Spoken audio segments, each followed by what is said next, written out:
Assalamu alaihi wa ala alihi wa ashabihi wa man sara ala nahjihi wa istanna bi sunnatihi ila yaumiddin. Amsayna ala fitratil Islam wa ala kalimatil ikhlas wa ala dini nabiyina Muhammadin sallallahu alaihi wasallam wa ala millati abina Ibrahima hanifan muslima wa ma kana minal musyrikin. Walhamdulillah, Allah jadikan kita hambanya yang berada di atas fitrah. Dan bagian dari fitrah yang Allah berikan kepada kita, Allah subhanahu wa ta'ala anugerahkan kepada kita hidayah untuk mau melaksanakan penghambaan hanya kepada Allah. Karena siapa yang memiliki dua Tuhan, pasti dia menyimpang dari fitrah. Sebab fitrah yang Allah ciptakan untuk manusia, fitratallahi allati fataran nasa 'alaiha, la tabdila li khalqillah. Fitrah yang Allah ciptakan untuk hambanya adalah mentauhidkan Allah Azza wa Jalla. Karena itulah ajaran syariat adalah ajaran yang sejalan dengan apa jamaah? Dengan fitrah. Sebab ajaran syariat mengajarkan manusia untuk hanya menghamba kepada satu Tuhan dan bukan menghamba kepada banyak Tuhan. Dan kita juga bersyukur kepada Allah atas hidayah fitrah, sehingga kita meyakini bahwa syariat Islam, ajaran Islam berbeda dengan ajaran agama yang lainnya. Maka program yang diselenggarakan oleh sebagian orang untuk menyamakan semua ajaran agama ini menyimpang dari fitrah. Allah Subhanahu wa taala menyebut orang mukmin sebagai apa? Innal ladzina amanu wa 'amilus solihati faulaika hum khairul bariyah. Orang mukmin yang beramal saleh mereka itu adalah khairul bariyah. Sedangkan orang kafir walladzina kafaru ulaika hum syarrul bariyah. Sehingga bagaimana mungkin antara mukmin dengan kafir disamakan? Yang satu disebut oleh Allah sebagai khairul bariyah, yang satu disebut oleh Allah sebagai syarrul bariyah. Tapi Pak, itu kan kembar. Khairul bariyah dan syarrul bariyah. Bukan kembar. Punya anak kembar jangan dinamai yang satu khairul bariyah, yang satu syarrul bariyah. Khairul bariyah artinya makhluk terbaik. Syarrul bariyah artinya makhluk yang terjahat. Sehingga Allah Subhanahu wa ta'ala bimbing hambanya yang beriman untuk menjadi khairul bariyah, makhluk yang terbaik, memberikan kemanfaatan bagi kehidupan manusia dengan ketaatan dan amal soleh yang mereka kerjakan. Kok bisa Pak? Karena setiap amal soleh yang kita lakukan menyumbangkan kebaikan bagi muka bumi. Sebaliknya, kemaksiatan yang dilakukan oleh hamba menyumbangkan kerusakan bagi muka bumi. Sehingga Bapak Ibu ketika melaksanakan salat, hakikatnya menyumbangkan sekian persen pelestarian alam. Sebaliknya ketika ada orang yang berbuat maksiat, hakikatnya dia menyumbangkan sekian persen kerusakan alam. Makanya Allah Subhanahu wa ta'ala menyebut orang-orang munafikun sebagai apa? Sebagai al-mufsiduna fil ardh, sebagai pelaku kerusakan di muka bumi. Karena mereka adalah sumber kemaksiatan. Banyak melakukan kemaksiatan. Allah Subhanahu wa taala berfirman di surat Al-Baqarah bercerita tentang karakter orang munafik. Wa idza qila lahum la tufsidu fil ardi qalu innama nahnu muslihun. Ketika disampaikan kepada orang-orang munafik, la tufsidu fil ardh, jangan berbuat kerusakan di muka bumi. Qalu, jawaban apa mereka? Apa jawaban mereka? Innama nahnu muslihun, kami sedang berbuat baik. Dan ahli tafsir seperti yang dinyatakan oleh Ibnu Katsir dalam tafsirnya, yang dimaksud dengan la tufsidu fil ardh, janganlah berbuat kerusakan di muka bumi, adalah jangan berbuat maksiat. Karena kerusakan di muka bumi itu bentuknya adalah merusak tatanan sosial masyarakat. Dengan berbuat maksiat, melakukan pelanggaran terhadap syariat. Dan salah satu di antara bentuknya, kata para ahli tafsir adalah mereka menyamakan antara mukmin dengan kafir. Makanya pada saat mereka dilarang la tufsidu fil ardi, orang munafik itu mengatakan, innama nahnu muslihun, kami sedang berbuat baik. Dan kata Ibnu Abbas radhiyallahu anhu, maksudnya adalah kami sedang menciptakan kerukunan antar umat beragama agar mereka semua sama. Sehingga mukmin dan kafir jangan dibedakan. Itu programnya siapa? Munafik di zaman Nabi sallallahu alaihi wasallam. Dan itu mereka sebut innama nahnu muslihun, kami sedang berbuat baik. Lalu dibantah oleh Allah, ala innahum humul mufsidun walakin la yash'urun. Mereka lah hakikatnya perusak, tapi mereka tidak merasa. Karena dengan perbuatan seperti ini menyebabkan tatanan kehidupan jadi rusak. Mau membuat sama antara syariat Islam dengan syariat kekufuran. Dianggap seimbang antara mukmin dengan kafir. Padahal berkali-kali dalam Al-Quran Allah membedakannya. Tayyib. Jamaah yang dimuliakan Allah Subhanahu wa taala, kita sedang belajar bagaimana cara beribadah. Dan dalam beribadah Allah tidak hanya menilai bagian lahiriah, tapi Allah juga menilai bagian batin. Karena Allah Subhanahu wa taala akan menghisap kita lahir batin. Sepakat dengan kalimat ini? Allah akan menghisap kita lahir batin. Sepakat dengan kalimat ini? Yang enggak sepakat boleh angkat tangan.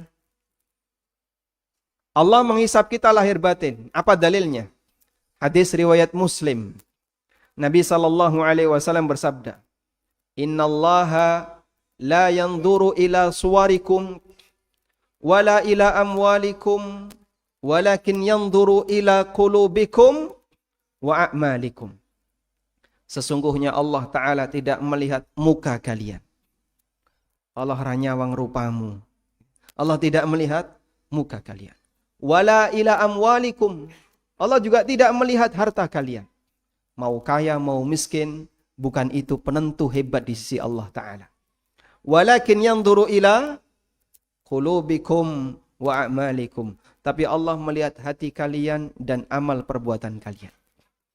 Sehingga sebagaimana kita akan dihisap oleh Allah dengan amal perbuatan yang kita lakukan, kita juga akan dihisap oleh Allah dengan kondisi hati yang ada pada diri kita. Maka dua hal ini kudu lempeng. Hatinya lurus, amal yang zahir juga lurus. Salah satu bisa menyebabkan ibadah itu tidak diterima oleh Allah Ta'ala. Karena itulah prinsip yang ditegaskan oleh para ulama, rukun diterimanya amal ada dua. Satu, ikhlas karena Allah. Yang kedua, mutaba'ah sesuai petunjuk Nabi SAW. Rukun yang pertama ikhlas, berbicara urusan batin. Rukun yang kedua mutaba'ah, mengikuti petunjuk Nabi SAW. Ini berbicara urusan apa? Urusan lahiriah. Karena Allah akan menghisap kita lahir dan batin. Baik, kaitannya dengan ini jamaah. Kalau ada orang yang salah dalam masalah lahiriah, gak boleh dibela dengan alasan batin.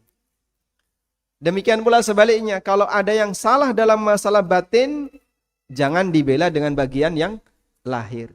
Karena kita akan dihisap oleh Allah lahir dan batin. Salah satu bisa menyebabkan ibadah itu jadi tidak diterima. Contohnya gimana toh Pak? Yang salah lahirnya tapi dibela dengan batin. Banyak sekali. Ada orang misalnya, dia sholat, tapi Masya Allah sholatnya secepat kilat. Culit. Ya. Seperti ayam mematuk. Saking cepatnya ketika dia sujud. Dikandani, Pak Nyun Sewu, sholat jenengan kados niki tidak sah. Kenapa? Gak tumak nina. Yang penting kan ikhlas Thomas. Yang penting kan ikhlas. Dia membela kesalahan lahir dengan alasan apa? Dengan alasan batin. Pak, saya tidak berurusan dengan Bapak ikhlas maupun tidak ikhlas. Saya tidak berurusan dengan bagian batin Bapak. Dalam sholat bagian lahir juga dinilai oleh Allah. Nek keliru, jangan pakai alasan dengan batin. Karena amal lahir yang salah kalau digunakan alasan batin, nanti rusak dunia ini. Ana wong maling, jenengan kok maling pripun? Niatku apik kok, Pak. Maling niat apik pripun, Pak? Sah napa mboten malinge, Pak? Sah atau tidak jadi maling? Sah. Layak untuk dihukum. Boleh nggak seperti ini? Orang niat untuk bersedekah tapi maling. Niatnya bagus nggak? Bagus nggak niatnya? Bagus ya. Tapi amalnya salah. Kira-kira gimana, Pak? Amal salah tapi dibela dengan niat yang baik, sah atau tidak? Nggak boleh seperti itu. Amal yang salah, ya disalahkan. Anda keliru. Kalau mau sedekah, jangan maling. Sehingga dia mencuri tapi dengan niat untuk bersedekah. Lalu dia beralasan, yang penting kan niat saya baik. Koruptor misalnya, dia ngambil duit negara. Ketika ketangkap, niat saya mau wakaf. Saya mau nyumbang untuk Masjid Ar-Royan. Boleh nggak seperti ini? Boleh diterima, Pak? Nggak boleh. Kenapa? Anda berbuat salah lahiriah, jangan pakai alasan batin. Karena salah lahir tidak boleh kita gunakan alasan batin. Hal yang sama juga kita jumpai ketika ada orang yang sholatnya nggak sesuai sunnah. Tidak sesuai dengan apa yang diajarkan Nabi SAW. Ketika dia melakukan sholat, banyak sekali tambahan-tambahannya. Sehingga pada saat dia melakukan sholat, saking banyaknya tambahannya, sampai jauh dari apa yang diajarkan oleh Rasulullah SAW. Ketika dinasihati, seperti ini tidak boleh. Salat Anda jauh dari sunnah Nabi SAW. Alasannya apa? Yang penting niat saya baik. Yang penting kan ikhlas toh, Mak. Niatku apik, salat kok disalah nih. Saya tidak menyalahkan salat, tapi praktek Bapak salatnya salah. Boleh nggak kayak gini? Boleh atau tidak? Karena masalah lahiriah kita bisa menilai. Nabi SAW menilai lahiriah salat seorang sahabat. Dan yang dinilai manut. Sehingga ketika disalahkan, dia ngikut. Orang zaman sekarang disalahkan, ngamuk. Dia beralasan, kamu siapa? Bukan Tuhan kamu ini. Yang berhak menerima amal kan bukan kamu, tapi Allah. Betul. Tapi saya bisa menilai sholat Bapak batal. Kok bisa? Rukunnya ditinggalkan. Anda sholatnya terlalu cepat, tidak tumak nina. Baik. Kalau Anda ditanya jamaah, siapa manusia yang sholatnya paling baik? Rasulullah SAW. Siapa yang sholatnya paling sempurna? Rasulullah SAW. Makanya dijadikan sebagai apa? Standar. Sebagai standar. Dan beliau berpesan kepada para sahabatnya, Sallu kama ra'aitu muni. Sallu kama ra'aitu muni usalli. Makanya nek salat kudu muni. Salah tak bener? Masya Allah. Nabi SAW kok pintar bahasa Jawa. Sallu kama ra'aitumuni usalli. Salatlah kalian sebagaimana kalian melihatku salat. Salatlah kalian sebagaimana kalian melihatku salat. Karena salat beliau adalah salat yang paling sempurna. Salat paling standar, paling sempurna. Baik. Sesuatu kalau sempurna, Pak, ditambahi itu makin bagus atau makin ngerusak? Sesuatu kalau sempurna ditambahi itu makin bagus atau makin ngerusak? Kok bisa? Anda udah sempurna. Masya Allah ya, Anda sempurna dikasih oleh Allah 2 telinga. Yang mau ditambahi 1 telinga angkat tangan. Ditaruh di atas. Ada yang mau? Baik, kita sempurna dengan dikasih oleh Allah 2 mata. Ada yang mau dikasih tambahan 1 lagi? Taruh di tengah begitu.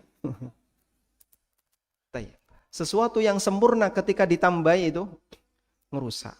Makanya penambahan dalam urusan agama itu bukan semakin memperbaiki, justru semakin ngerusak. Sehingga kalau kita mengakui bahwasanya Nabi Muhammad SAW salatnya terbaik, paling sempurna, maka berarti meniru bagaimana cara beliau salat, berarti kita sedang mempraktekkan bagaimana cara salat yang paling sempurna. Syariat Nabi Muhammad SAW apakah sudah sempurna jamaah? Sudah belum? Meskipun ada orang yang nggak setuju, terserah dia nggak setuju. Tapi bagi kami prinsip sebagai hamba Allah yang meyakini kebenaran Al-Quran, Al-Yawma akmaltu lakum dinakum, menegaskan apa? agama Islam sudah sempurna. Meskipun ada dai yang nggak setuju, ya terserah dia. Semua akan dipertanggungjawabkan di hadapan Allah Subhanahu wa taala. Dan kita tidak akan berhenti untuk menyampaikan dakwah kepada masyarakat bahwa Islam itu sempurna meskipun mereka nggak setuju. Apakah gara-gara mereka nggak setuju kita harus berhenti, Pak? Apakah gara-gara mereka nggak setuju kita harus hentikan sampai di sini? Mereka nggak setuju, terserah. Dan kita terus jalan. Karena Allah Subhanahu wa taala merintahkan kita untuk menyampaikan syariat ini sesuai dengan apa yang mampu kita sampaikan. Tayyib jamaah. Kembali kepada masalah tadi. Kita mengakui bahwasanya amal yang akan dihisab oleh Allah adalah lahir dan batin. Lahir salah, jangan beralasan dengan batin. Batin salah, jangan beralasan dengan lahir. Ada enggak yang batinnya salah beralasan dengan lahir? Ada orang yang ketika sholat, tapi Masya Allah, pikirannya melayang kemana-mana. Boh tekan angkringan, boh tekan pawon, boh neng di kak karuan. Lalu dia dikasih pengajian tentang masalah sholat itu harus khusyuk, batinnya kudu bener. Kalau enggak, sholat kamu enggak ada ruhnya. Loh mas, yang penting kan sholat toh mas. Yang penting kan sholat. Gerakanku kan mas bener. Rukun dan syaratnya tak penuhi kabeh. Kok saya kurang? Saya tidak berurusan dengan bagian itu. Alhamdulillah kalau Bapak sudah bagus di masalah syarat rukun dan wajib sholat. Tapi ketika sholat, kita juga perlu benerin batin. Dan batin dalam sholat itu harus ada kesibukan. Yaitu apa? Khusyuk mikir apa yang sedang dikerjakan dalam sholat. Karena itulah belajar sholat khusyuk. Hakikatnya kita sedang belajar bagaimana cara sholat yang sempurna lahir batin. Hakikatnya kita sedang belajar bagaimana cara sholat yang sempurna lahir dan batin. Materi ini menarik atau tidak? Bagi Anda penting enggak? Kalau enggak penting boleh ditinggalkan forum ini. Baik. Ada sebagian orang yang enggak peduli dengan sholatnya. Sehingga ketika dia sholat, kecilik sampai gede podo, Pak. Enggak pernah ada perubahan. Modal ilmu dia untuk sholat adalah apa yang dulu diajarkan oleh gurunya waktu TK. Sampai gede podo koyo ngono. Gak ada perubahan. Dia gak pernah punya bayangan piye to carane sholat yang bener. Gak pernah punya bayangan bagaimana cara sholat yang bener. Gak pernah punya bayangan bagaimana memperbaiki sholatnya. Orang seperti ini berarti tidak perhatian dengan ibadah sholatnya. Kita mengakui bahwa kita adalah hamba yang lemah. Masih banyak dari amal ibadah kita yang kurang. Belajar tujuannya apa? Membenahi satu demi satu, barangkali ada bagian yang kurang dari ibadah yang kita kerjakan. Karena itulah jamaah yang dimuliakan Allah Subhanahu wa taala, kita belajar bagaimana cara sholat yang benar. Karena kita mengakui sholat kita barangkali masih ada banyak kekurangan. Selanjutnya kita berusaha bagaimana agar sholat kita lebih sempurna lahir dan batin. Baik. Hadirin yang dimuliakan Allah Subhanahu wa taala. Berikutnya kita akan menjelaskan tentang apa itu khusyuk. Apa itu khusyuk? Khusyuk secara bahasa artinya tenang. Allah Ta'ala berfirman dalam Al-Quran, wa khasha'atil aswatu lirrahman fala tasma'u illa hamsa. Dan semua suara itu khusyuk di hadapan Ar-Rahman. Yang dimaksud suara khusyuk di sini adalah suara itu tenang. Gak terdengar apapun suara yang tinggi. Wa khasha'atil aswatu lirrahman. Semua suara itu khusyuk di hadapan Ar-Rahman. Fala tasma'u illa hamsa. Sehingga tidak terdengar apapun suara selain hanya bisikan saja. Ayat ini berbicara tentang apa? Ayat ini berbicara tentang kondisi hamba ketika di padang mahsyar. Coba Bapak Ibu bayangkan. Kalau manusia yang jumlahnya 1 juta dikumpulkan dalam stadion. Suruh diam dalam waktu 5 menit. Jangan ada suara. Kira-kira bisa nggak? Susah ya? Teng celebung suara kene bengok, kene bengok, kene bengok. Saking banyaknya orang 1 juta. Coba Anda bayangkan kalau yang dikumpulkan adalah 10 juta. Lebih rame lagi. Kalau yang dikumpulkan miliaran, lebih rame lagi. Bayangkan ketika yang dikumpulkan adalah manusia pertama sampai terakhir. Jin juga ikut di situ. Kira-kira ramenya kayak apa, Pak? Tapi ternyata suasana padang mahsyar tidak sebagaimana yang kita bayangkan. Gak ada satupun yang berani bersuara pada saat mereka dikumpulkan oleh Allah Ta'ala di padang mahsyar. Fala tasma'u illa hamsa. Tidak terdengar suara apapun selain hanya suara bisikan. Seperti suara bisikan. Karena gerakan manusia dan jin. Sehingga yang dulu ketika di dunia dia vokal. Waktu di akhirat ngapain dia? Ketika di akhirat ngapain dia? Masih vokal? Tidak berlaku. Wa khasya'atil aswatu lirrahman.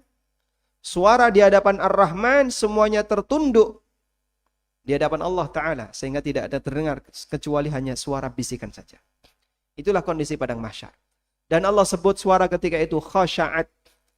Tunduk. Dan itulah makna khusyuk secara apa? Bahasa. Artinya adalah tunduk. Dan makna khusyuk secara istilah tidak jauh dari makna bahasa ini.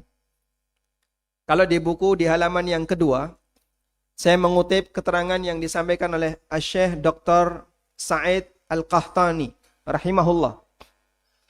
Beliau punya buku judulnya Al-Khusyu' fis Shalah, dan itu termasuk salah satu referensi yang saya gunakan dalam menulis buku ini.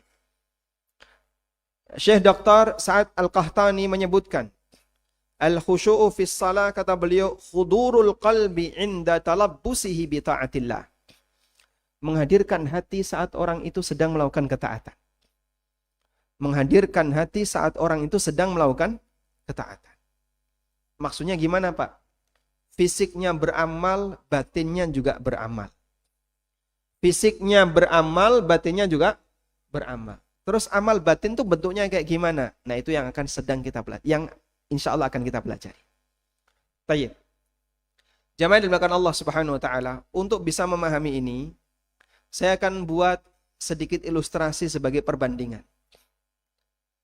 Baik. Ada orang yang dia membaca berita. Dia baca berita. Orang kalau baca WA, baca berita, dalam suasana bising penuh dengan keramaian, bisa nggak, Pak? Bisa nggak? Bisa ya. Antum baca koran, baca berita, baca WA di kafe atau di pasar. Banyak orang kayak gitu? Banyak. Dia bisa baca. Kenapa? Baca seperti ini nggak butuh konsentrasi. Sambil lalu bisa. Nggak butuh konsentrasi. Baca berita itu nggak butuh konsentrasi. Beda kalau orang sedang ngerjakan ujian matematika. Ujian UN matematika. Soalnya rodok sulit dan jenengan tidak ingin nggak sampai lulus. Kira-kira gimana? Bisa nggak dilakukan dalam suasana bising? Nggak bisa ya. Makanya kalau ujian ada pengumuman apa? Harap tenang, ada ujian. Kenapa kalau membaca berita nggak ada pengumuman? Harap tenang, sedang baca berita. Mau coba berita harap perlu tenang. Tapi nek orang lagi ujian, kenapa dia butuh tenang? Karena dia butuh fokus. Dia butuh fokus. Sudah? Kurang lebih seperti itulah jemaah.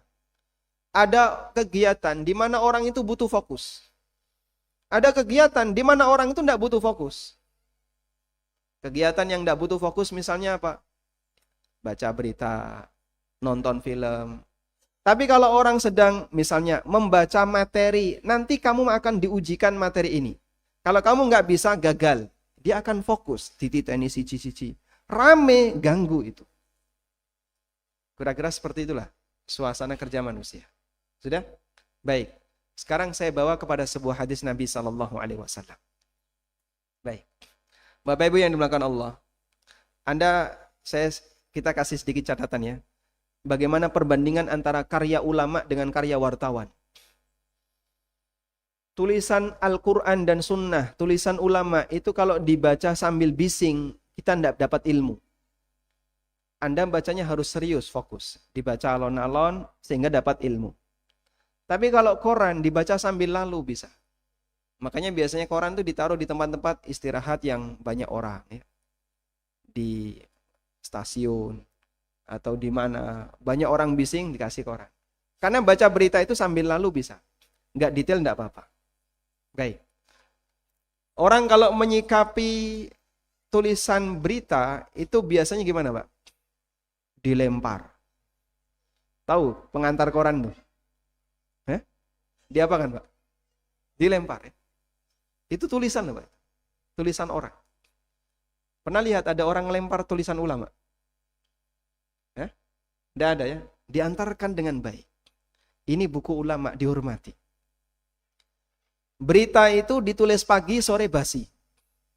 Karya Imam Bukhari 11 abad masa silam. Ditulis oleh Imam Bukhari 11 abad masa silam. Sampai sekarang sudah basi belum? Itu contoh perbandingan antara karya satu manusia dengan manusia yang lain. Makanya yang berisi ilmu, satu dia dihormati, dua nggak pernah basi.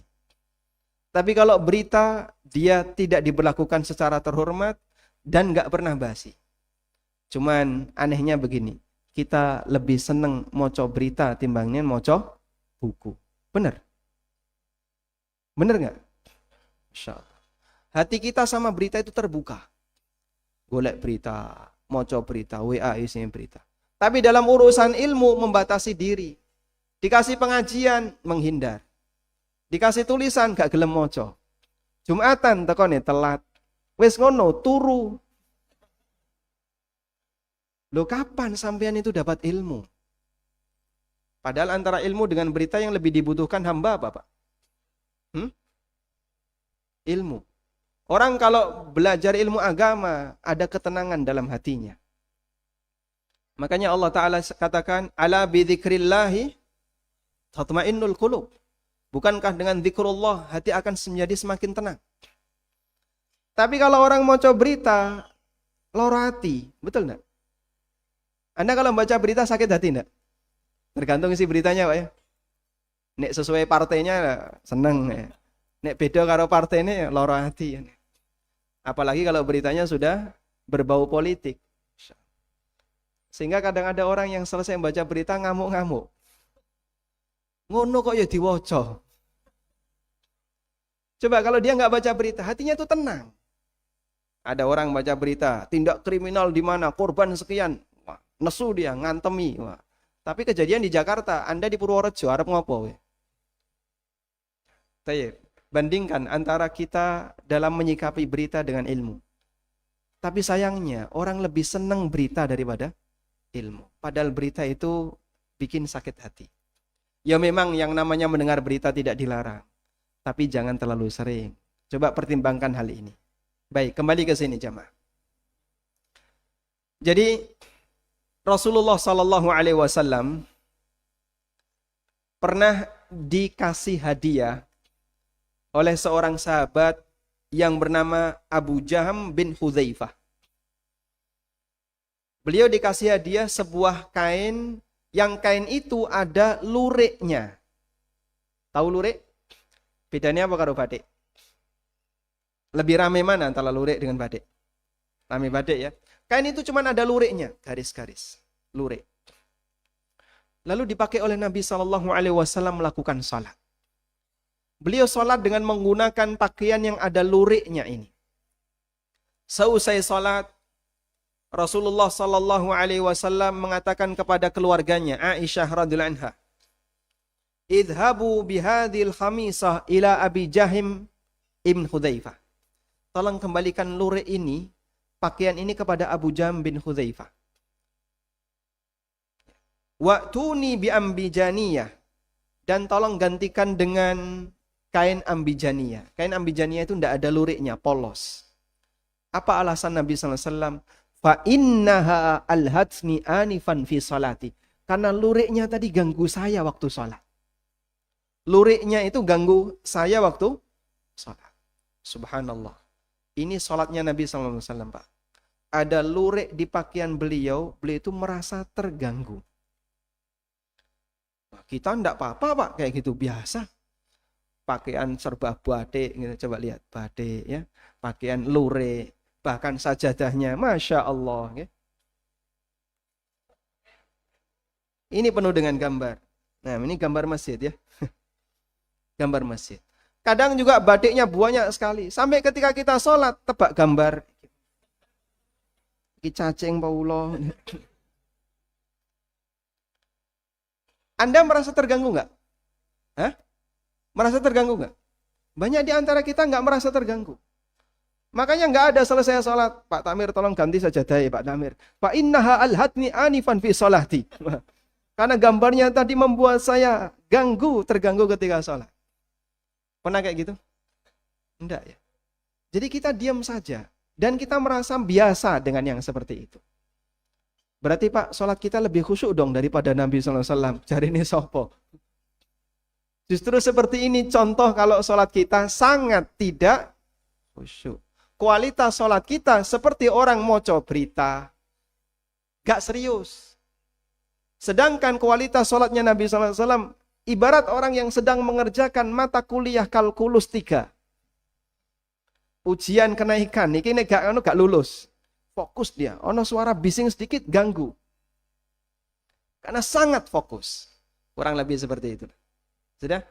Makanya kenapa kita tidak merasa terganggu dengan suasana hiruk pikuk gambar, suasana hiruk pikuk, apalagi misalnya ornamen masjid, dan seterusnya. Karena sholat kita kualitasnya rendah. Tidak khusyuk sehingga kita nggak fokus, makanya ada gangguan, kita tidak merasa terganggu. Paham jemaah? Baik. Karena itulah Nabi SAW mengatakan, sholat yang benar tuh kayak gimana sih yang khusyuk? Yang hatinya sibuk, karena dia fokus. Sehingga beliau mengatakan, wa inna fis salati la syughla. Dalam sholat itu penuh dengan kesibukan. Nek sibuk, jangan disibukkan dengan yang lain. Makanya kalau sholat, jangan menyibukkan diri dengan yang lain. Baik. Lalu bentuk memikirkan sholat itu apa? Yang dimaksud khusyuk dalam sholat, artinya adalah fokus dengan sholat yang dikerjakan. Berarti memikirkan apa yang sedang kita kerjakan dalam sholat. Maka definisi khusyuk dalam sholat adalah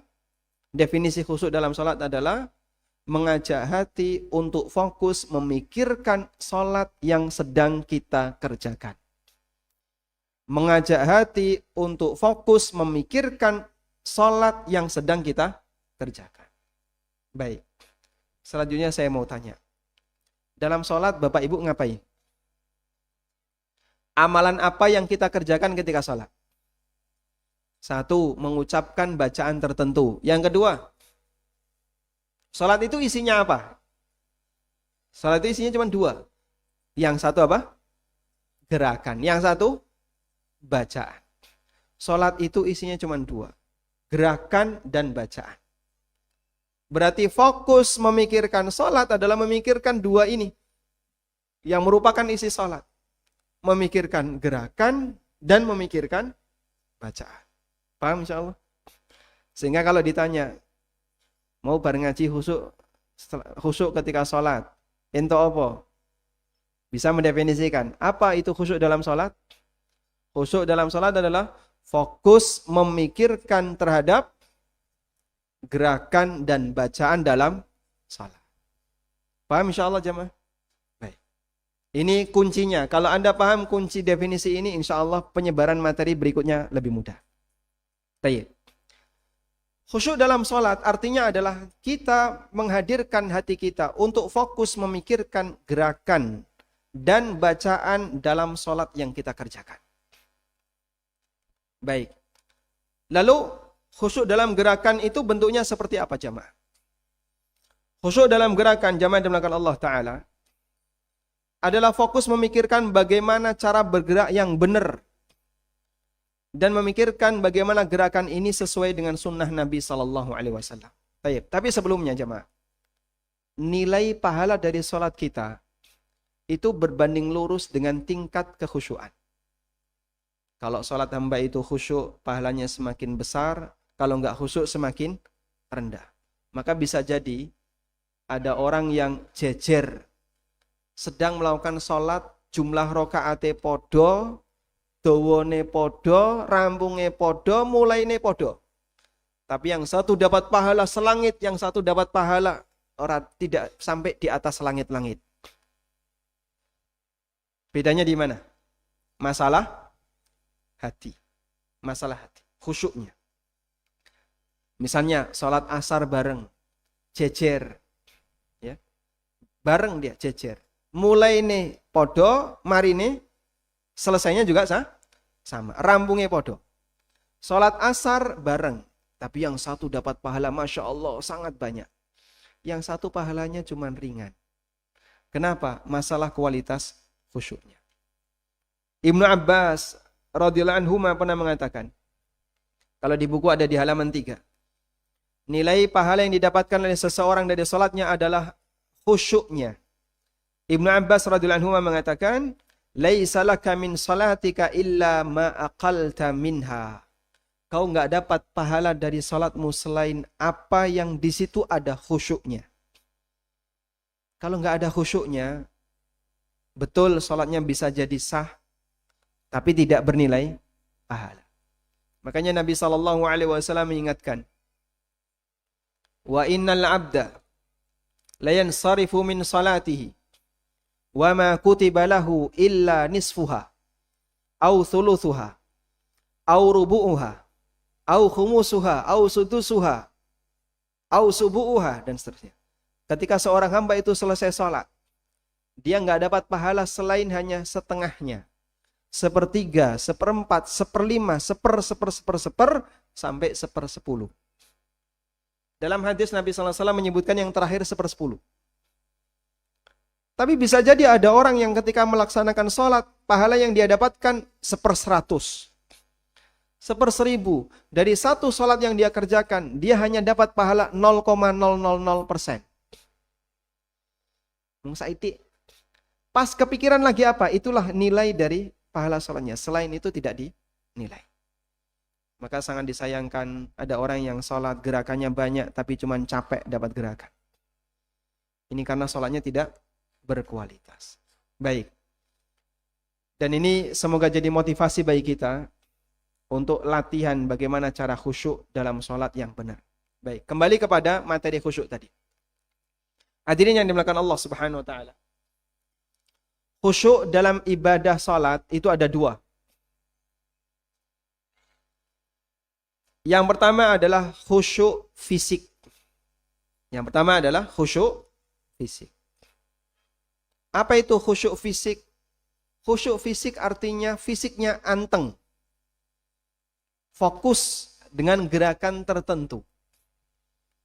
Sehingga tidak banyak bergerak, tidak tolah-tolah, ya, tidak apalagi, tidak kukar-kukur, tidak lirak-lirik. Itu namanya khusyuk apa? Fisik. Alhamdulillah, kaum muslimin Indonesia, kalau masalah khusyuk fisik itu juara. Pinter mereka. Makanya bagi bapak ibu yang sudah punya pengalaman haji atau umroh, bandingin antara sholatnya teman-teman Indonesia, kaum muslim Indonesia dengan sholatnya orang Mesir, atau orang Yordan, atau orang Libya, atau apa. Kita itu lebih apa Pak? Lebih anteng. Masya Allah Indonesia nih sholat itu anteng. Liane dolanan, kadang dolanan klambi, kadang dolanan kudung, kadang dolanan. Begitu Pak ya?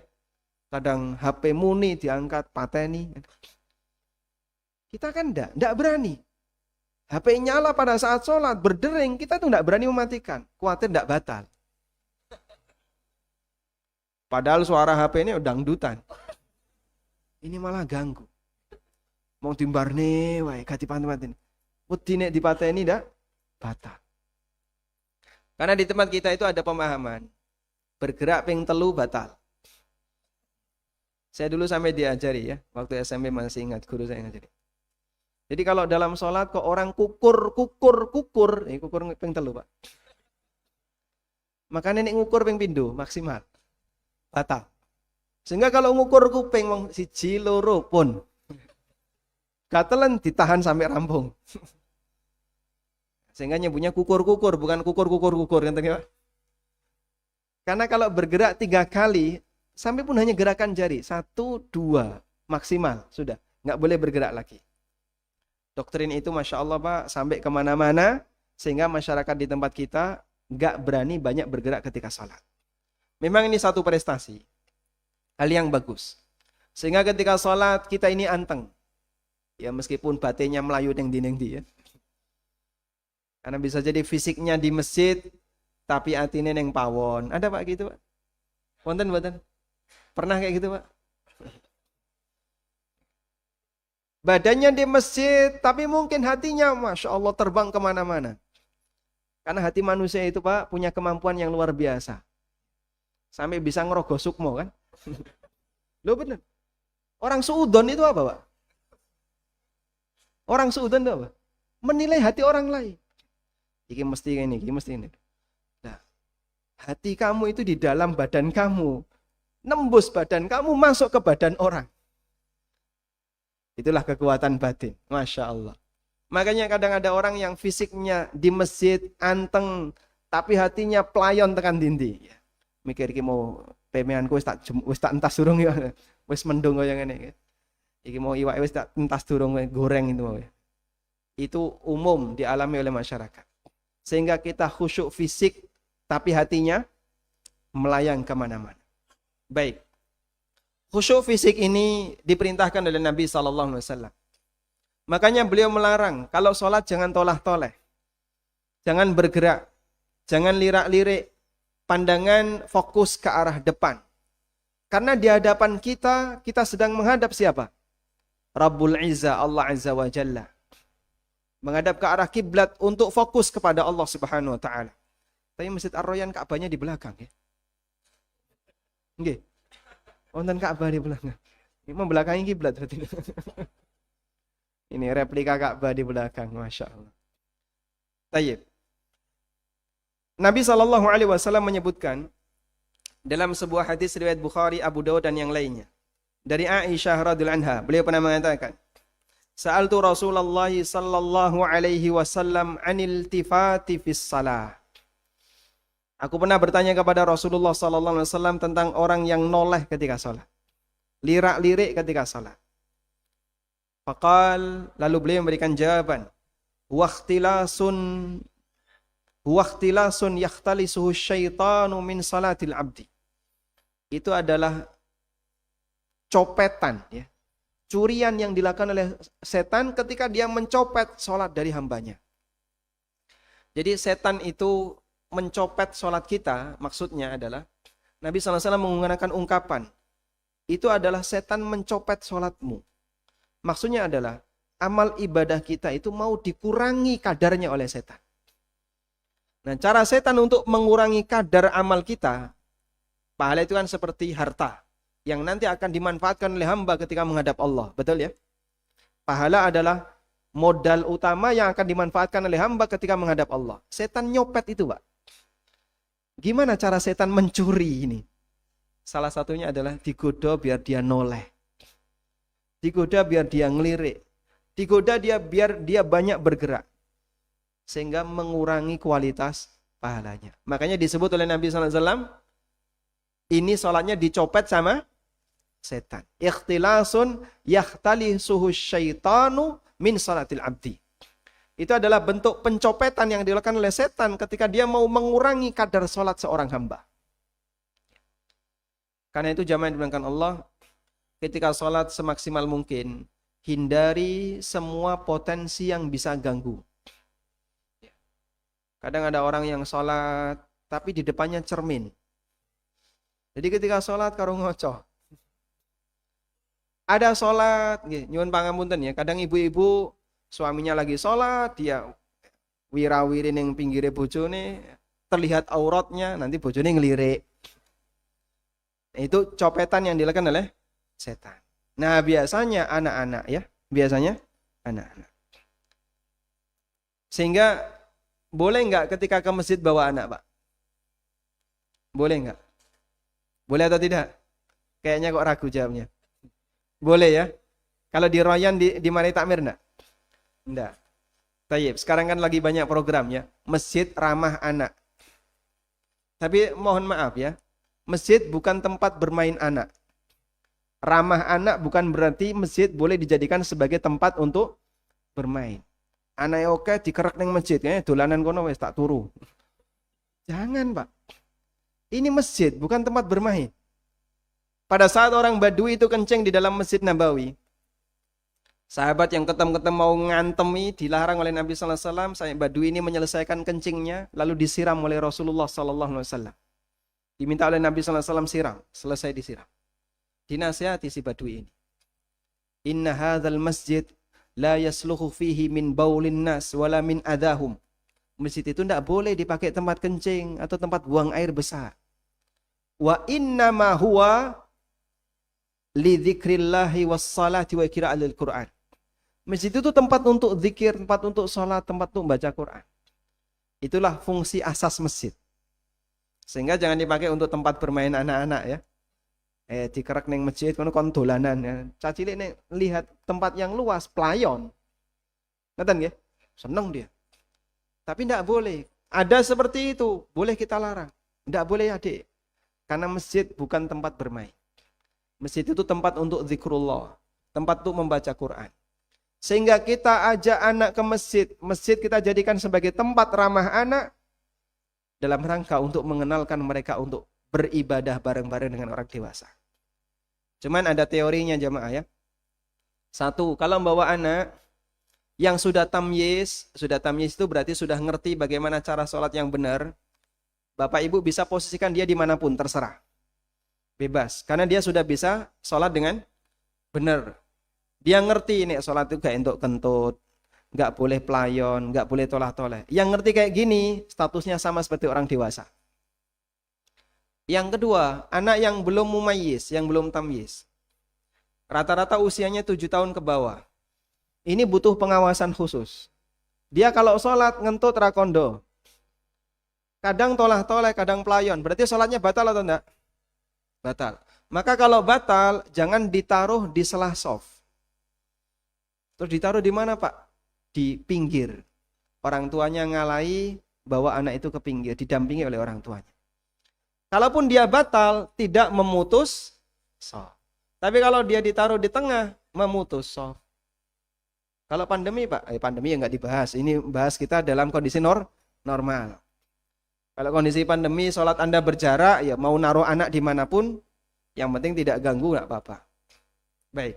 Tapi kalau kondisi normal, soft rapat, maka jangan taruh anak di sela soft. Kenapa? Dia kalau sholatnya batal, statusnya gimana? Menjadi pemutus soft. Maka ditaruh di samping. Kalau misalnya Pak, anak-anak ditaruh di belakang semua, kumpulin anak-anak, taruh belakang. Wah itu bahaya ya. Mereka kalau sudah membentuk komplotan anak-anak itu biasanya lebih berbahaya. Makanya sebaiknya didampingi, taruh samping-samping masing-masing, biar dia nggak banyak bergerak. Tayyib. Ini dalam rangka untuk menjaga khusyuk fisik. Yaitu fisiknya anteng, tidak banyak bergerak. Alhamdulillah bagi masyarakat Indonesia seperti ini, orangnya sudah pintar-pintar dalam masalah khusyuk fisik. Tinggal nambahi, jangan terlalu banyak bergerak. Boleh bergerak asal ada kebutuhan. Boleh bergerak, yang penting tidak berturut-turut. Makanya kalau ngukur jangan terlalu sering ya. Ukur atas, bawah, kanan, kiri, bawah. Itu bisa batal nanti. Tapi kalau rakaat pertama ngukur sekali, rakaat kedua ngukur 2 kali ya. Insya Allah tidak masalah. Baik. Selanjutnya, kita beralih ke khusyuk batin. Yaitu membuat batin kita anteng. Anteng mikir sesuatu. Apa yang perlu dipikirkan? Yang perlu dipikirkan adalah bagaimana caranya agar hati itu tenang, fokus, memikirkan apa yang sedang kita kerjakan. Mikir bagaimana cara bergerak yang benar, mikir bacaan sholat yang benar. Baik, kita beralih ke mikir gerakan. Tadi sudah kita sampaikan ya. Salah satu di antara yang perlu kita pikirkan adalah memikirkan bagaimana bergerak sholat dengan benar. Mikir gerakan itu ada 2 jamaah. Mikir gerakan sholat itu ada 2. Yang pertama adalah berpikir bagaimana cara bergerak yang sesuai ajaran Nabi sallallahu alaihi wasallam.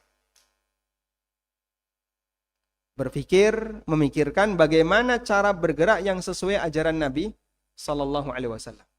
Tadi sudah kita sampaikan Rasulullah sallallahu alaihi wasallam mengajari salat lengkap dari awal sampai akhir. Dan beliau meminta sallu kama ra'aitumuni usalli. Salatlah kalian sebagaimana kalian melihatku salat. Semakin sesuai dengan bagaimana gerakan salat Nabi sallallahu alaihi wasallam, makin sempurna nilai salat seorang hamba. Sehingga kita perlu memikirkan bagaimana sih cara gerakan salat yang benar.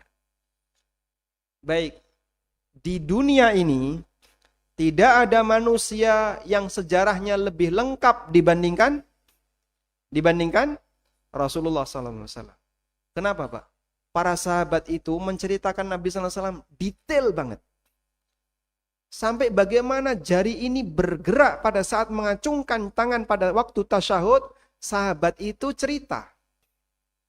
Coba saya mau tanya, gimana cara mengacungkan jari yang benar saat tasyahud? Posisi tangan gimana? Begini? Atau begini? Ada dua ya. Yang pertama, membentuk seperti lingkaran. Membentuk lingkaran antara jempol dengan jari tengah. Lalu telunjuk diangkat. Kayak gini ya. Baik. Yang kedua, semuanya dirapatkan, digenggam dengan jempol, jari telunjuk dilepas seperti ini. Loh, sahabat kayak gini tuh cerita, Pak. Berarti titan mereka. Dilihat Nabi SAW ketika mengacungkan jari, oh kayak gitu.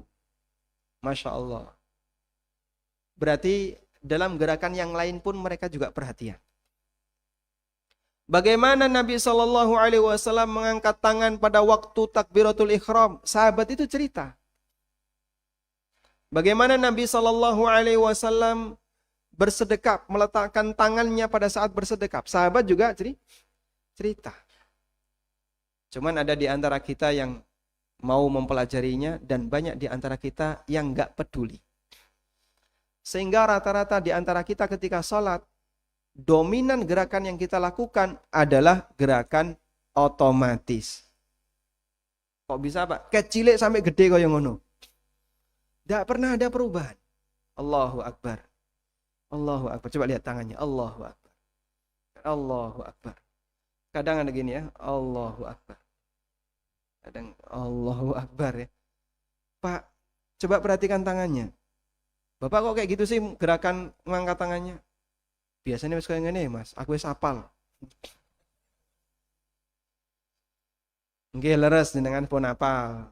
Tapi Pak, gerakan seperti itu tidak sesuai sunnah. Nabi SAW mencontohkan gerakannya nggak kayak gitu. Terus gerakan yang benar gimana, Pak? Diangkat. Telapak tangan menghadap ke arah kiblat. Jari tidak ditekuk, tapi dibuka. Tidak lebar, tidak direnggangkan, tapi biasa dirapatkan. Menghadap ke arah kiblat. Bisa setinggi pundak, bisa setinggi telinga. Dalam hadis Wa'il bin Hujr. Sehingga ada dua riwayat. Kadang setinggi pundak, menurut hadis Ibnu Umar. Dan kadang setinggi telinga, menurut hadis Wa'il bin Hujr. Sudah? Detail kayak gitu. Terus praktek yang benar gimana, Pak? Boleh nggak digabungin? Allahu Akbar. Oh jangan. Salah satu saja. Kadang begini, setinggi pundak, kadang setinggi telinga. Tapi Anda praktekkan sholat ini nanti setinggi pundak, yang sholat ini setinggi telinga, silahkan. Sudah? Terus bagaimana cara bersedekap? Ada yang bersedekap. Biasanya aku ya sak-sake, Pak. Ket biyen kaya ngono. Loh, berarti seperti ini enggak perhatian. Bagaimana cara bergerak yang benar? Itu ada panduannya. Ada panduannya. Terus yang benar gimana? Anda perlu membaca dalilnya. Cara rukuk yang benar gimana? Posisi tangan ada di mana? Cara rukuk itu ada dua. Cara rukuk ada dua. Pertama adalah dengan cara tasbik. Tasbik itu kayak gimana, Pak?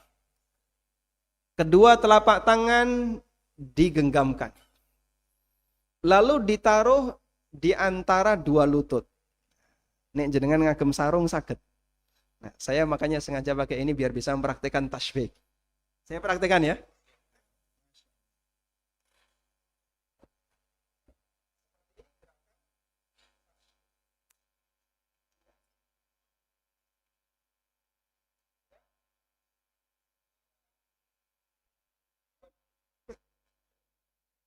Tinggal betul, Pak. Alhamdulillah. Baik. Jadi gerakan tasbih ini ibu-ibu gak ketok ya. Ini dipraktekkan oleh Ibnu Mas'ud radhiyallahu anhu. Dan dulu Nabi SAW melakukan itu. Rukuk dengan melakukan gerakan tasbih. Nek nganggo celana ora iso, Pak, bolong. Ha tembus. Berarti boleh nggak sholat pakai celana? Ya? Kalau mau tasbih tidak bisa ya. Kalau mau tasbih tidak bisa. Baik. Namun jamaah, pendapat yang lebih kuat, gerakan tasbih itu mansukh. Gerakan tasbih mansukh. Sehingga tidak berlaku lagi dalam tata cara sholat Nabi SAW. Alhamdulillah. Sehingga Anda tidak pernah mempraktekannya, tidak apa-apa. Baik, tapi menurut Ibnu Mas'ud itu masih berlaku. Makanya Ibnu Mas'ud dalam sebagian riwayat, beliau ketika rukuk tasbih. Ini salatnya siapa? Ibnu Mas'ud radhiyallahu anhu. Nah. Kemudian yang kedua, gerakan yang sering dipraktikkan Nabi sallallahu alaihi wasallam adalah menggenggam rukuk, menggenggam lutut. Mencengkram lutut. Lutut dicengkram. Seperti ini ketika beliau melaksanakan rukuk. Punggung lurus, kepala tidak naik ke atas, tidak ke bawah, tapi lurus. Sampai digambarkan ketika dikasih air, gimana? Tidak tumpah. Maksudnya gimana ketika dikasih air nggak tumpah? Maksudnya dikasih gelas. Di atas punggung itu dikasih gelas, karena ndak miring, jadi ndak tumpah. Bukan ditusi air terus, bukan ya. Ya mesti hilang kalau namanya punggung. Tapi ketika dia dikasih gelas, dia nggak tumpah. Kayak gini biasanya kita nggak perhatian, sehingga kadang waktu rukuk itu kedongaan, rodok ndongak. Terutama ingkang sepuh-sepuh nih kok nggih. Nggih. Boyoke wis rodok lara gitu. Arep dipaksa medun kok ya wis ra kuat nggih. Sebisanya, kalau bagi yang terasa sakit. Tapi kalau Anda masih sanggup, turunkan sejajar. Sudah minta untuk dinilai oleh istrinya. Ya, Bu, iki wis lurus durung. Nek durung dipentung. Karena kadang kita melakukan gerakan itu kita nggak merasa. Maka perlu penilaian orang. Sehingga kadang kita kendiluan atau kendongaan. Nah ini perlu ada penilaian orang. Kalau sudah pas, kunci. Oh, berarti kalau rukuk seperti ini. Dan seterusnya jemaah. Termasuk waktu i'tidal, bagaimana gerakan yang benar. Waktu sujud, bagaimana gerakan yang benar. Itu semuanya ada panduannya. Tinggal selanjutnya, apakah kita mau membaca panduan itu ataukah tidak. Karena itu jemaah, ada banyak ulama yang mengumpulkan hadis-hadis Nabi SAW tentang bagaimana posisi gerakan-gerakan ini dalam sholat. Ketika Bapak Ibu mempelajari itu, insya Allah akan sangat membantu kita untuk khusyuk dalam sholat. Sehingga Anda lebih fokus. Sholat yang benar kayak gini, sujud yang benar kayak gini. Anda bisa bandingkan dengan orang ini ya. Seorang aparat. Pada waktu dia melakukan PBB, ya, baris berbaris. Salah gerakan gimana Pak? Diseneni karon dhuwurane. Hormat senjata, gerak, tapi sak-sake. Tanganmu itu kurang genggam, ini kurang nyiku, ini kurang gitu kan. Padahal itu gerakan yang hanya murni untuk kegiatan ya, kegiatan baris berbaris. Sehingga itu saja diperhatikan. Lencang depan, gerak. Tapi rodok negok saya dek. Ini akan diluruskan. Enggak benar loh, harus gini loh ya. Sehingga yang kayak gini aja diperhatikan. Hormat, kepada bendera, tapi gini misalnya. Mas, hormatmu keliru Mas, yang bener aja ngono. Rodok sing apik dan seterusnya. Itu gerakan Pak, dalam kegiatan seperti ini diperhatikan. Anda melakukan gerakan sholat, kudune digatekne. Ya meskipun tadi ya, banyak orang dalam sholat kurang perhatian terhadap gerakannya. Padahal dia kalau bergerak dalam kegiatan baris berbaris, dia perhatian. Dalam kegiatan mereka yang belajar tari itu juga perhatian. Jarimu kurang melengkung, itu perhatian. Diukur. Kita lanjutkan. Ketika seorang hamba dia belajar sunnah Nabi SAW, bagaimana cara sholat yang benar? Salah satu di antara pengaruh yang akan dia dapatkan adalah akan menambah kekhusyuan pada saat dia melakukan gerakan sholat. Makanya jamaah, jadikan sholat kita berdalil. Karena kalau sholat kita berdalil, berarti semua gerakan kita ada panduannya. Bukan sak-sa'i. Oh, yang penting sholat kok Mas. Bukan yang penting sholat. Ada aturannya. Semakin sempurna gerakan kamu, makin bagus. Itu menambah kekhusyuan jenis yang pertama, yaitu fokus terhadap gerakan sholat. Selanjutnya hadiah yang dimuliakan Allah Subhanahu wa taala. Yang kedua adalah memikirkan bagaimana memilih gerakan pada waktu melakukan sholat. Maksudnya gimana? Terkadang Nabi SAW itu mengajarkan lebih dari satu gerakan. Terkadang Rasulullah SAW mengajarkan lebih dari satu gerakan. Pada saat mengangkat kedua tangan waktu takbiratul ihram, beliau kadang ajarkan setinggi pundak. Kadang beliau ajarkan setinggi telinga. Sing benar pripun Pak? Dua-duanya benar. Boleh Anda pilih salah satu. Milih salah satu itu mikir enggak? Mikir ya. Sehingga sebelum takbiratul ihram mikir iki mau yang mana ya? Setinggi pundak atau setinggi telinga? Sudah, 1 poin khusyuk. 1 poin khusyuk. Lalu dia ambil setinggi pundak, Allahu Akbar. Salat berikutnya dia ambil setinggi telinga, Allahu Akbar. Nah itu berarti dia memikirkan milih gerakan ketika salat. Semakin banyak sunnah yang dia dapatkan, makin banyak nilai khusyuk dalam salatnya. Ketika bersedekap, Nabi SAW bersedekap itu ada berapa cara, Pak? Ada? 1, 2, 3. 3 tempat. Rasulullah SAW ketika bersedekap, beliau meletakkan telapak tangan kanan di atas punggung telapak tangan kiri. Kadang di punggung, kadang di pergelangan, kadang di hasta. Dan tidak dijumpai riwayat beliau meletakkan tangan di di lengan. Tidak dijumpai riwayat Nabi SAW ketika bersedekap meletakkan tangan di lengan. Beliau meletakkan tangan itu tidak melebihi siku. Pernah jumpa ada orang sholat tangannya ditaruh di lengan? Hah? Kademen ya?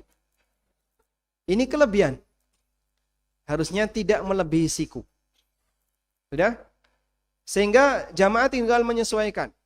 Sholat dalam posisi rapat, Anda letakkan tangan mendekati siku. Biar nggak nyikut kanan kiri. Nanti kalau agak longgar, Anda bisa agak lebarkan. Lebih longgar lagi bisa menggunakan ditaruh di atas punggung telapak tangan kiri. Nah, milih-milih kayak gitu bagian dari khusyuk. Pak, saya pernah lihat, Pak. Ada orang yang ketika sholat tangannya ditaruh di sini, Pak. Nah, maksudnya apa ini? Di jantung. Kedua telapak tangannya ditaruh di atas jantung. Lalu maksudnya gimana? Ya biar katanya sholatnya biar khusyuk. Karena mendengarkan detak jantungnya.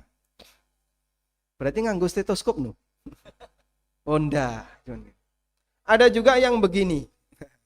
Kalau begini di mana? Di liver. Nggih. Ditaruh di organ liver, di organ hati. Loh terus yang benar sing di jantung apa hati? Ya kadang jantung, kadang hati. Nah, kudu yang benar sing di, mau jantung atau hati? La yastaqim. Tidak konsisten. Sebagian ada yang menaruh di hati, sebagian ada yang menaruh di jantung. Namun praktek seperti ini melanggar hadis Nabi SAW. Dalam sebuah hadis yang sahih, naha Rasulullah SAW anit takhassuri fis salah. Nabi SAW melarang malang kerik ketika sholat. Berkaca pinggang. Dan yang dimaksud malang kerik ketika sholat adalah salah satu maknanya yang disampaikan oleh para ulama adalah sikut itu terlalu keluar, tidak simetris. Maka begini bisa, begini juga bisa. Terus yang benar gimana Pak? Tangan ini diletakkan di mana pada waktu kita bersedekap? Dalam sebagian riwayat di dada. Dalam sebagian keterangan ulama di perut. Ada yang di atas pusar, ada yang di bawah pusar. Kalau di bawah pusar itu madhab Hanafiyah. Kalau di atas pusar ini madhab Imam Malik, Imam Syafi'i, Imam Ahmad, madhab Jumhur. Ada yang berada di atas dada, ini madhab Imam Ahmad dalam sebagian riwayat. Khilafun bainal ulama, ada khilaf di antara ulama dalam masalah ini. Dan kesimpulan yang benar adalah posisi tangan itu bisa di atas pusar atau di dada. Tapi tidak sampai mendekati leher. Sehingga bukan begini. Karena ini namanya nahar. Ya seperti ini namanya apa? Nahar. Dan yang benar di bawahnya. Baik. Kita lanjutkan. Ini khusyuk memikirkan gerakan salat. Kata kuncinya apa tadi jemaah? Kata kuncinya apa? Belajar sunnah Nabi SAW tentang bagaimana gerakan salat yang benar. Kalau Anda belajar itu, insya Allah pengaruhnya sampai pada bagaimana Anda bisa khusyuk ketika bergerak. Cuman kalau nggak belajar, orang nggak ngerti sedekap yang benar bagaimana. Nah di buku tafsir salat yang kami tulis, itu berisi penjelasan pertama bagaimana cara bergerak yang benar. Sehingga cara takbiratul ihram yang benar, kita jelaskan sunnah-sunnah Nabi SAW di situ. Bagaimana cara bersedekap yang benar, juga ada penjelasan sunnah Nabi SAW di situ. Agar orang bisa mengetahui bagaimana cara bergerak yang benar dalam salat. Ini khusyuk yang pertama, khusyuk hati yang pertama. Khusyuk hati yang kedua adalah fokus memikirkan bacaan. Fokus memikirkan bacaan. Baik. Semua gerakan salat yang dalam satu ibadah yang kita lakukan itu tidak ada yang lepas dari bacaan. Berdiri kita baca, rukuk kita baca, sujud kita baca. Semuanya ada bacaan. Sebutkan satu gerakan tanpa bacaan. Sebutkan satu gerakan salat tanpa bacaan.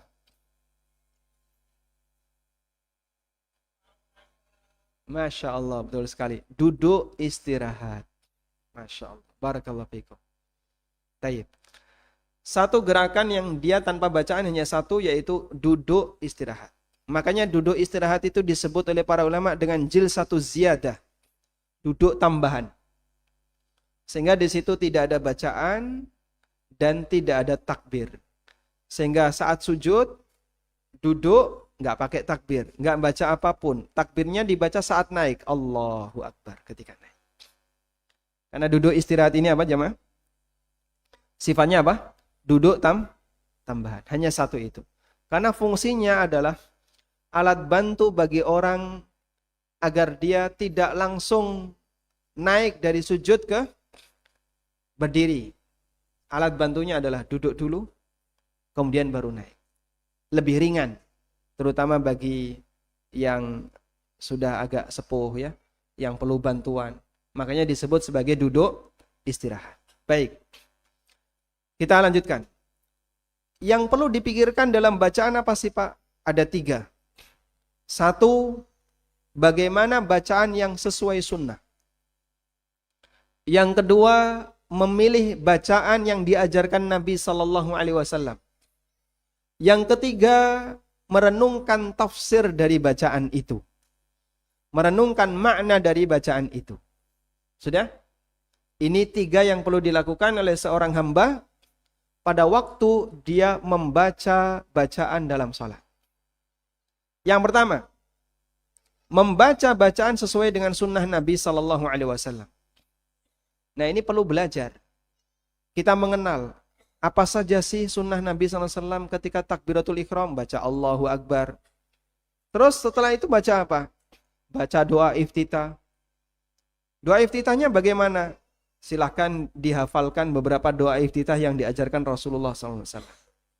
Yang kedua, memilih doa iftitah mana pada saat kita sedang sholat.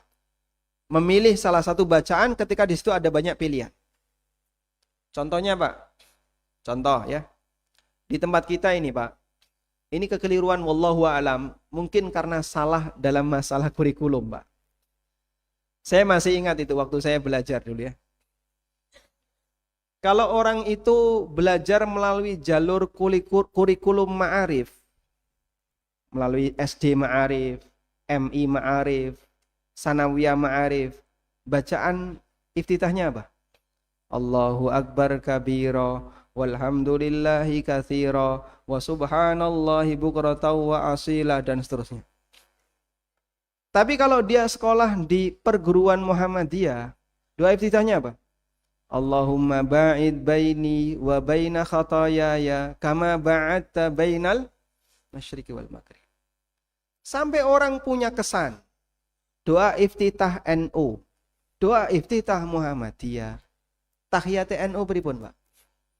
At-tahiyatul mubarakatus shalawatut thayyibatu lillah. Kalau tahiyat Muhammadiyah, at-tahiyatu lillah wassalawatu wattayyibat. Udah. Orang jadi punya kesan seperti itu. Sampai ada orang ngetes, Mas, jenengan kalau tahiyat bacanya apa? Kadang at-tahiyatu lillah wassalawatu. Oh, berarti jenengan Muhammadiyah. Oh, enggak dulu. Kadang saya juga at-tahiyatul mubarakatus. Berarti orang NU orang Muhammadiyah sampean ini. Kula Muhammadinu. Loh, dua-duanya sunnah Nabi SAW kok kenapa diklaim ya? Tapi itu masalah kurikulum. Saya masih ingat dulu ya, guru saya itu doktrin, nek moco tahiyat kudu ngene, nek moco iftitah kudu ngene, itu didoktrin Pak dulu. Kami didoktrin. Saya dari Lamongan ya, Jawa Timur, dan doktrin ormas itu cukup kuat. Meskipun dua-duanya kuat ya, dua-duanya kuat. Sehingga yang di ormas ini tahiyate kudu ngene, yang di ormas ini tahiyate kudu ngene. Itu doktrin waktu masih belajar. Ya ini masalah kurikulum. Terus yang benar pripun? Lah kalau semuanya diajari Nabi SAW, kenapa enggak kita praktekkan secara bergantian? Makanya kalau bisa Bapak Ibu, jenengan menghafal lebih dari satu untuk jenis doa yang diajari Nabi SAW. Subhana rabbiyal a'la wa bihamdi, subuhun kuddusun rabbul malaikati warruh, subhanal malikil, subhanadzil jabarut wal malakut wal kibriya wal azama, subhanakallahumma rabbana wa bihamdika allahumma. Ada berapa tadi? Waktu sujud, kalau jenengan cuman punya satu hafalan, begitu sujud ngantuk otomatis. Subhanarabbiyal a'la, subhanarabbiyal a'la. Kenapa? Karena yang dihafal cuman satu. Menghafal satu doa, salah satu efeknya otomatisasi. Sehingga ketika dia melakukan gerakan tertentu, meskipun ngantuk, otomatis mesti ikut sing diwaca. Lain halnya kalau jenengan punya beragam redaksi. Begitu sujud, mikir ini mana yang mau saya pilih? Oh, yang ini. Mikir dulu. Mikir itu salah satu bentuk khusyuk. Jenengan punya berapa hafalan? Ojo mong siji, Pak. Engko ndak dititeni ya. Ngetoki Muhammadiyah apa ngetoki NU-ne gitu loh.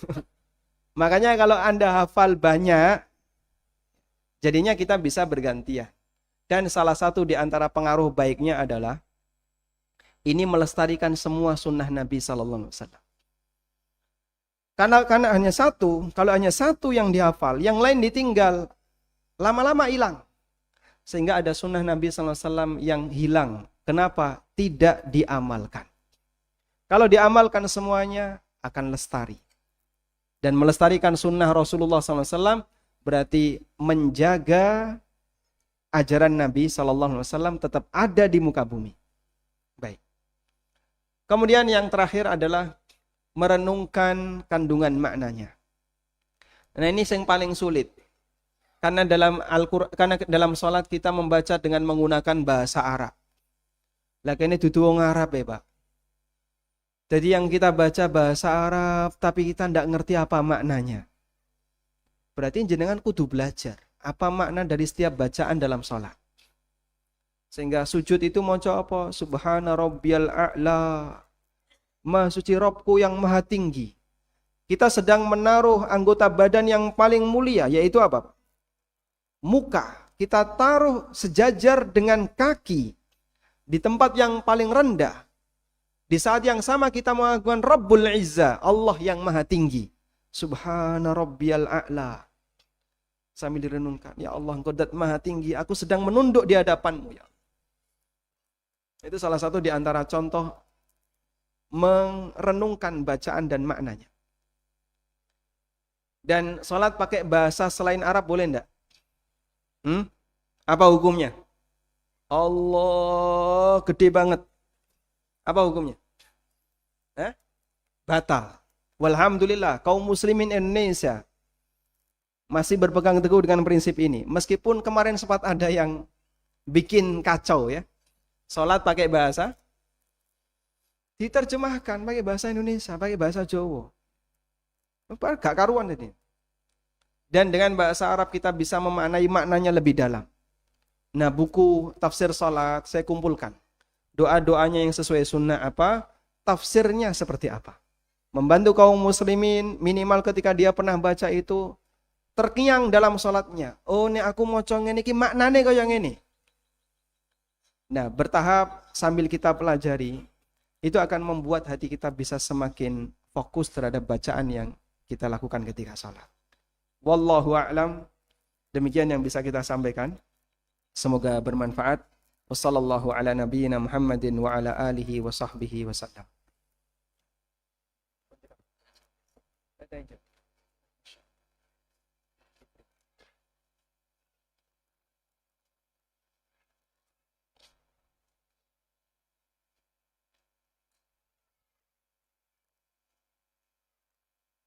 Kita sampai jam.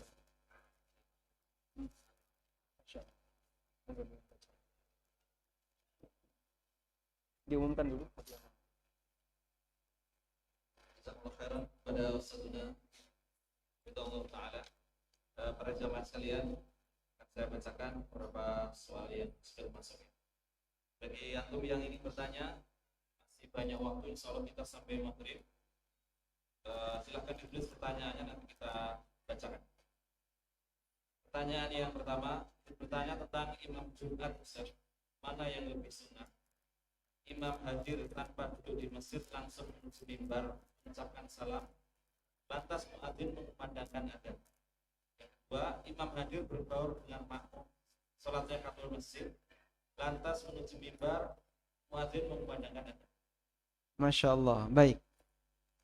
Mana yang lebih sesuai sunnah untuk imam? Kita bicara untuk imam ya. Kalau untuk makmum yang lebih sesuai sunnah adalah siapa yang hadir paling awal dia dapat pahala kurban unta. Yang hadir di sesi berikutnya dapat pahala kurban sapi dan begitu seterusnya sampai dapat pahala kurban ayam. Dapat pahala kurban telur. Keri-keri ya yang belakangan hadir. Dan itu sesuai dengan rentang waktu Jumatan.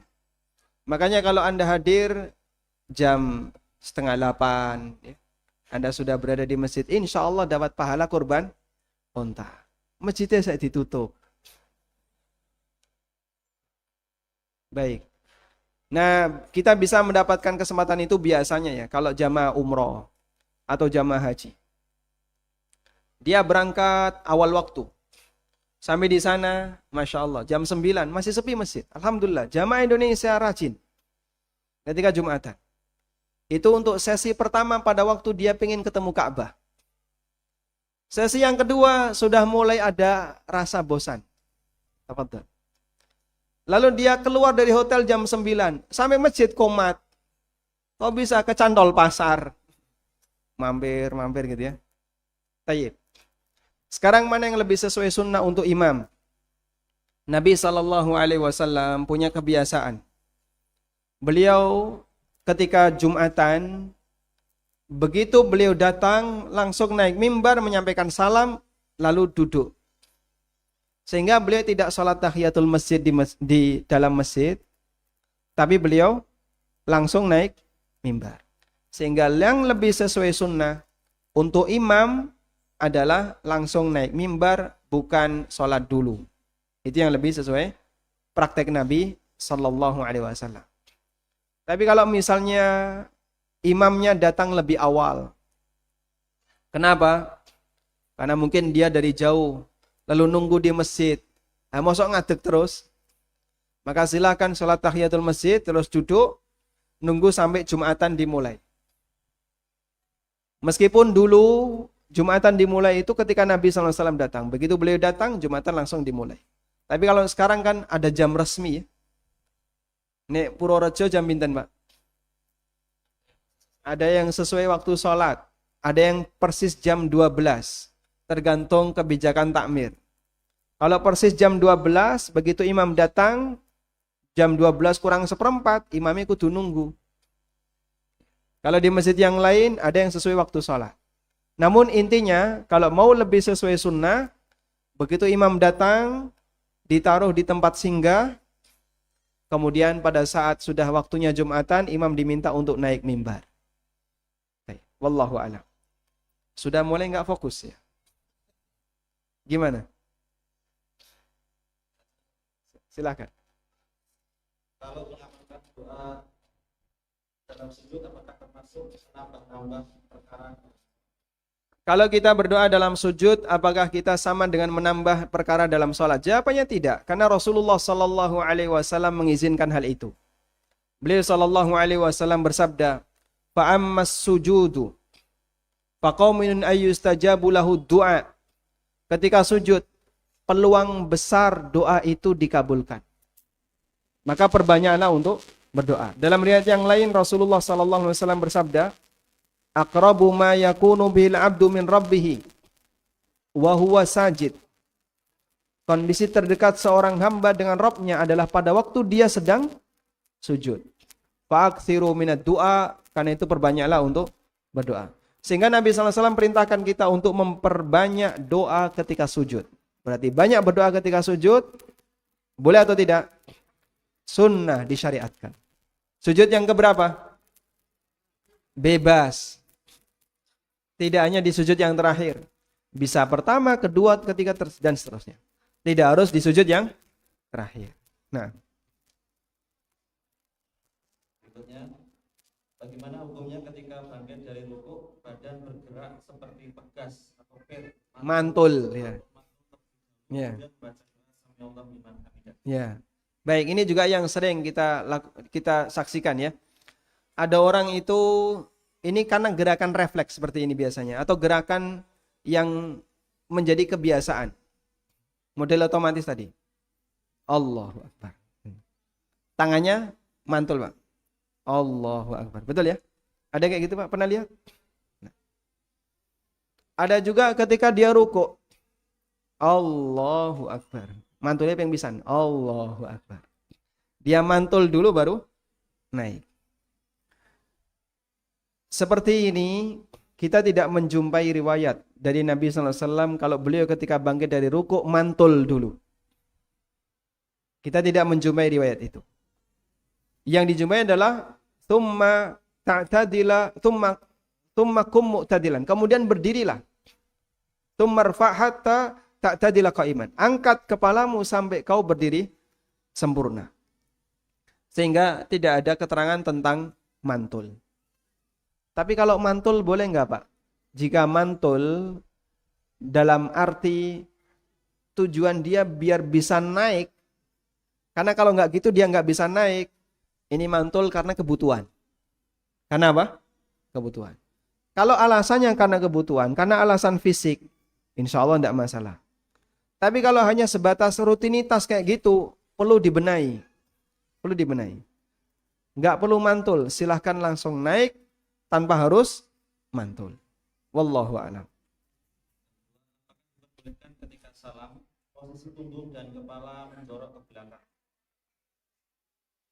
Pada waktu salam, Rasulullah Sallallahu Alaihi Wasallam terlihat pipi. Sehingga saat salam ke kanan, Assalamualaikum warahmatullah, pipi beliau terlihat dari belakang. Nah, biar pipi terlihat dari belakang, berarti nolehnya sempurna ke arah samping. Assalamualaikum warahmatullah. Ini pipi terlihat dari belakang. Ya?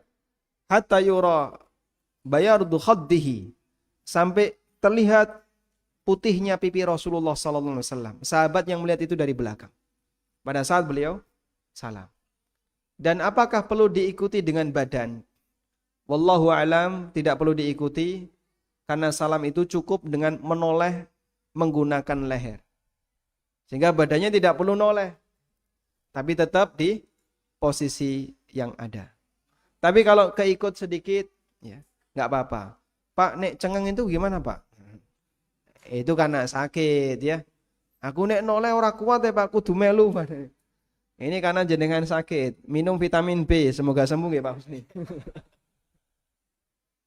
Baik. Assalamualaikum. Bolehkah berdoa dalam sujud dengan bahasa selain bahasa Arab? Ulama khilaf ya. Bolehkah berdoa dalam sujud dengan menggunakan bahasa selain bahasa Arab? Ada sebagian yang membolehkan dan ada sebagian ulama yang melarang. Dan di antara yang melarang hal ini adalah Syekh Abdul Karim, Dr. Abdul Karim Al-Khudair, hafizahullah ta'ala. Beliau melarang doa dalam salat menggunakan bahasa selain Arab. Tayyib. Dan ada yang mengatakan doa dalam salat harus doa yang ada dalilnya.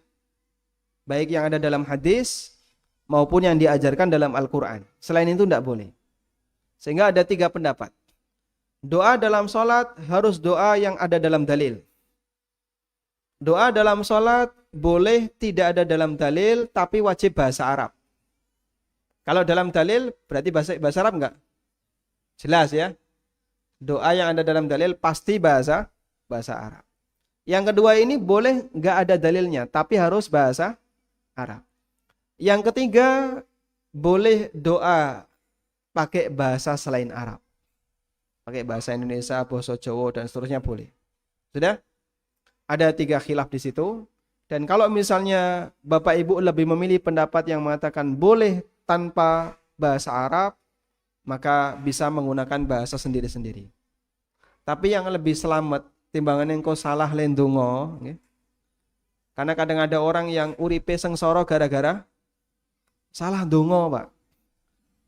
Donga salah uripe sengsara.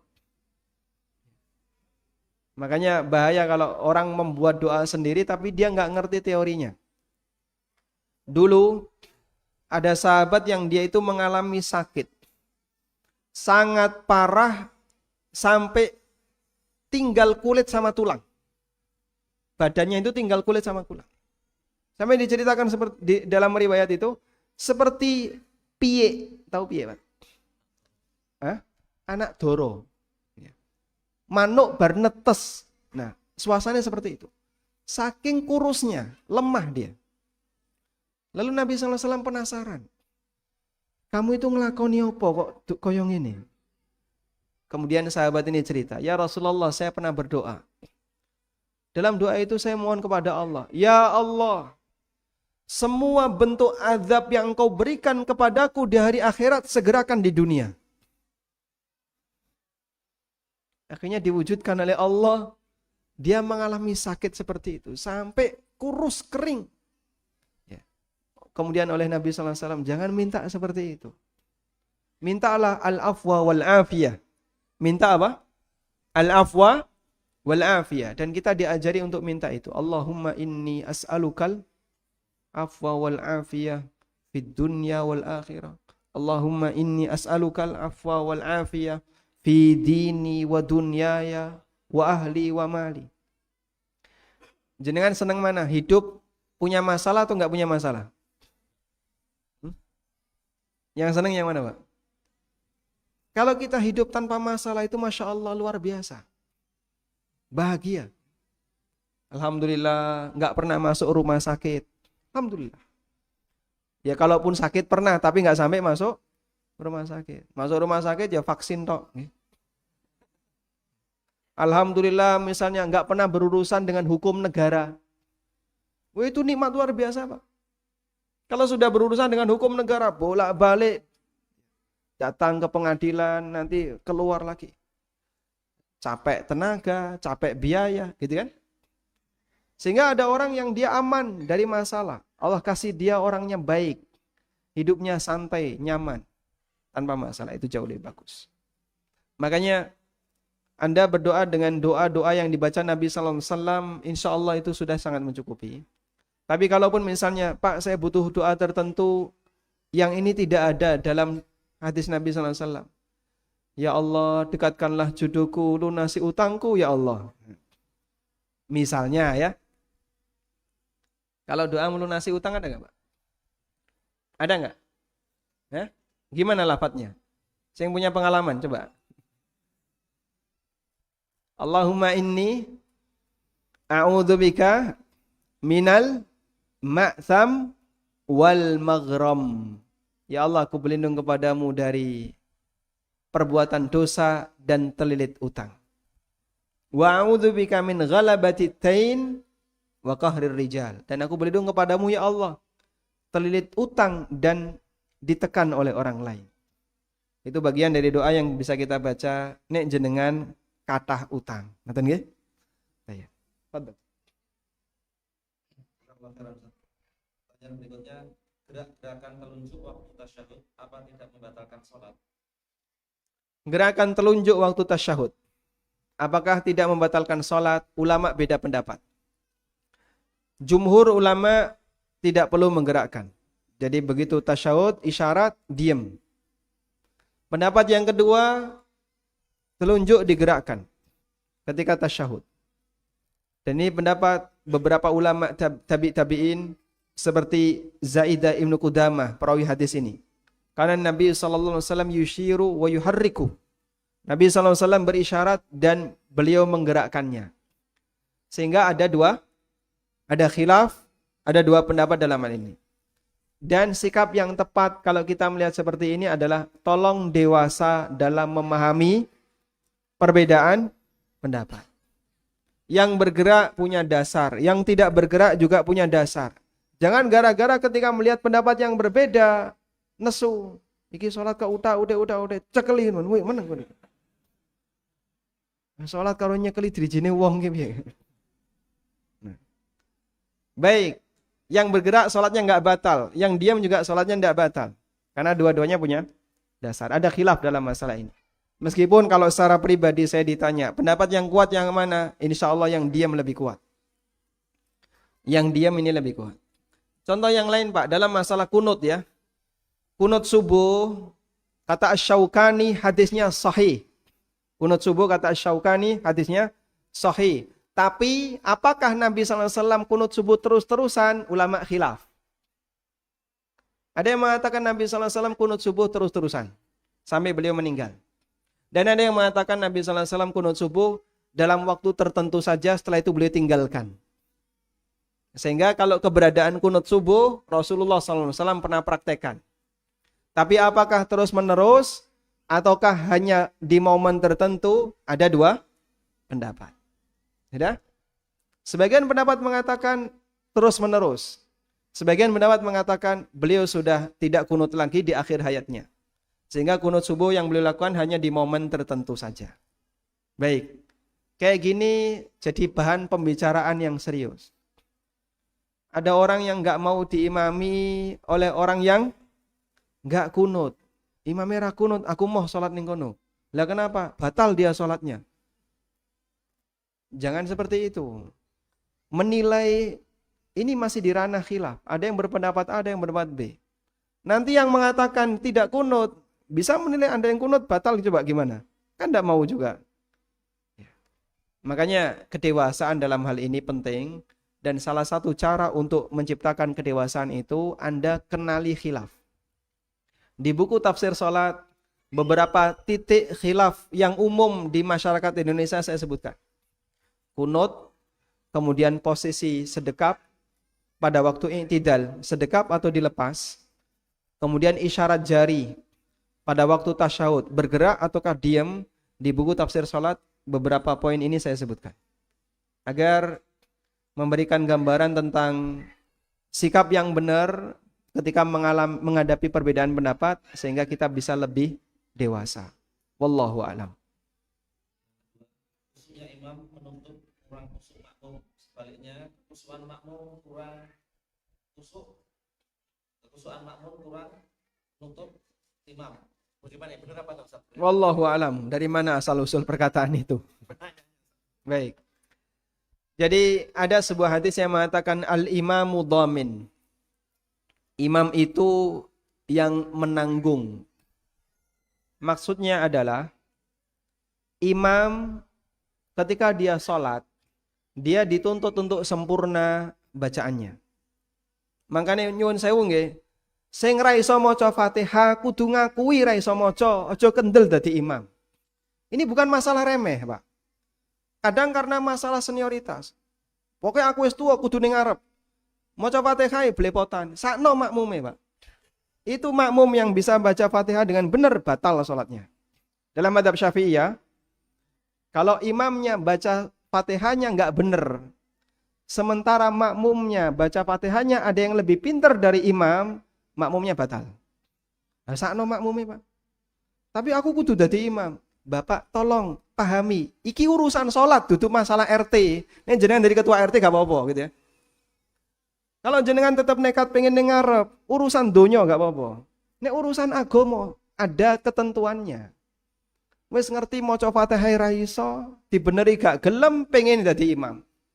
La haula wala quwata illa billah. Ini orang ya tidak menyadari kekurangannya. Nggih nyuwun mahapunten ya, seperti ini cukup banyak ya. Gengsi. Apa sih nilai gengsi? Pun, gengsi jenengan didol pinten tak tuku.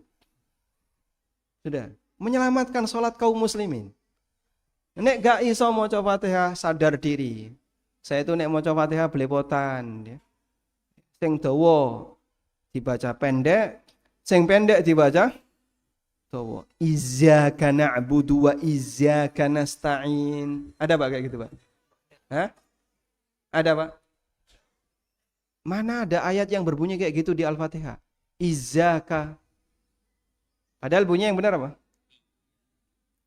Ya. Dan itu bisa mengubah makna.